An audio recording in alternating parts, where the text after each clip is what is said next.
Filmmaking has been becoming way more popular, especially with the rapid need of videos from tons of companies. This is why you should become a jack of all trades in filmmaking. Now, before I dive into why you should actually become a jack of all trades in filmmaking, for everyone that's about to roast me in the comments about you should specialize in one specific position and this is why, and blah, blah, blah, blah, blah. I'll talk about that later on in this video, talking about why you actually should specialize, who should be specializing in a very specific role, and what are the benefits of specializing. So actually watch this video instead of just instantly roasting me in the comments. Anyways, to the full video. Here's 4 reasons why I actually think you need to be a jack of all trades in filmmaking. The first one is more companies need videos. With vertical videos and shorts and reels and TikToks, more companies realize the absolute great need of having videos, so there's a greater demand. Secondly, more videographers are much cheaper than you. Now, this isn't a negative thing, but when a business is needing a filmmaker, they would rather have a filmmaker that can do everything for them and not just one specific thing. Third, having more skills makes you more valuable on set. Being more knowledgeable in a ton of different areas makes you seem like a more valuable player when you are working with other production companies. And fourth, having smaller production teams is becoming more and more common now. This is having about 3 to 4 team members on the crew and just having a group of people that have multiple different skill sets in multiple different areas. Now, one quick note is I don't think specializing in positions is dead. With that said, I do think there's a great value in being specialized in one single position. For example, being a movie op or a drone operator or different things like that can become really handy on set, or even color grading. Having very specific roles can end up making you land bigger and bigger jobs later down in the life. But in early terms, especially if you're in your 20s, focusing on being more of a jack of all trades, learning a ton of different positions does have a bunch of big advantages in the beginning. Again, when you start going in more into the movie industry or higher end productions and higher end commercials that have way bigger budgets, they want someone that is a master at one specific thing. With that said, you can start growing one specific skill set more than other skill sets, but it's still valuable to have a ton of different things in your tool belt. Now, there's 4 different areas with a ton of different subcategories within each area. The first one is being lighting, sound, editing, and finally, filming. Let's talk about lighting. Now, lighting is one of the most important things when it comes to filmmaking. It's how a filmmaker actually shapes and designs the light on their subjects. It's pretty easy to make a standard YouTube setup like this with a key light, hair light, and just a couple accent lights. It looks really easy and clean. But when you start getting more into filmmaking, there's different tips and tricks like filming on the dark side of the face, adding light into the background that actually wasn't there, adding practicals in the scene to make light be motivated, different things like adding haze. There's a ton of different ways that you can start leveling up your lighting. Now, this video isn't necessarily about how to get better at lighting, but it is actually super helpful when you're on sets and being able to know how to shape lighting with your DP if you're AC. Something that one of my friends Lucas says is he's always the secret grip, even if he's DPing or directing on set. And it's just something that helps out the entire team by making the image look overall better when everyone understands how to shape and form light. Nextly is sound. Basically kind of creating the atmosphere for your videos. So for example, being at this park right now, I could add kids playing in the background at the park. Or there's cars passing by, so having cars super off in the distance.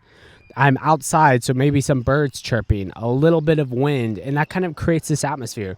But if I cut it, you're just hearing just my voice right now, and you kind of lose this. But if I cut it, you kind of lose that atmosphere of this entire area, and you get just my voice. But if I add it back in and everything's just a little bit too loud, now it's kind of distracting and things are competing with each other. But if you dial everything back and create the atmosphere in just the right way where you have the attention focused on the main subject of the video, maybe it's music, maybe it's voice, and the atmosphere around it is just adding to the scene. You never want someone to question, was that sound supposed to be there? Whenever you're doing your sound design, you just want people to be thinking, yeah, that sound is supposed to be there. All right, now on to editing.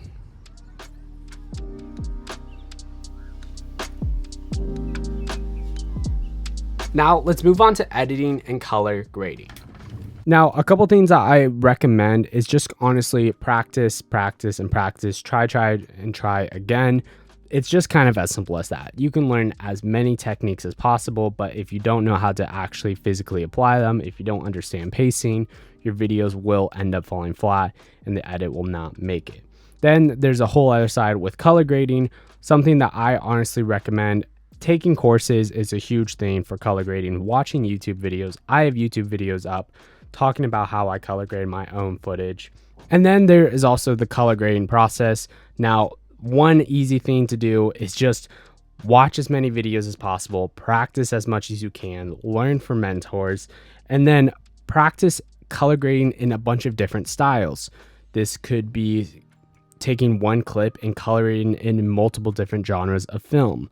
And then finally, the last thing is don't get also stuck on color. There's many times where I'm color grading one clip and my eyes will become fatigued and I don't know what looks good and what gets bad. So take breaks when you're color grading, take breaks from when you're editing. Sometimes you just need to step away and not actually force yourself to finish something, because that will not create the best product in the end. Editing, color grading, whole sound designing, everything takes time and process. Anyways, let's get to the last tip. And lastly is filming. Now, this is one of the areas where I actually recommend specializing in 1 to 3 different areas and really focusing hard into that. For example, for myself, I really try to specialize and focus in on handheld filming, using sticks, and soon, hopefully, doing FPV flying. This just helps me stand out as a filmmaker, so when someone hires me out, they know what my style and footage looks like, and they're hiring me out because of how I produce and film different subjects. A client or other video production companies will not hire you out if you're okay at everything in this category. They want you to be really good at something very specific. If you're a great gimbal operator, they're not going to hire you out to do handheld work, or vice versa. If you're really good at filming underwater, they're not going to be hiring the guy who's just good at drone. They're going to hire the person who's going to be best in this category. And then my final and kind of last point in this, being a jack of all trades is a great thing to do, but something you should be starting to focus more on is actually niching down on what you film. You can be a jack of all trades, but if you're a jack of all trades in what you film and how you operate, then whenever you're trying to find clients, they kind of see your portfolio and it's kind of all over the place. Maybe you're doing tons of weddings, but then you're also doing corporate videos, and then there's some documentaries, and then music videos. Someone coming to your page will be kind of confused on what they're looking at. You want to specialize in what you film. So if that is doing outdoor content, now this is something I'm even still working on, is trying to make my portfolio look and be niched into one specific category. Now, some way that you can help make your portfolio look a very specific way is by doing spec work, which I'll talk about in a whole different video. Anyways, that's where the end of this video is coming. I actually just recently started my own video production company, and if you want to see my entire process and why I started that, you can check out that video right here. And then YouTube recommends you might like this video right here. Until next week, guys, peace.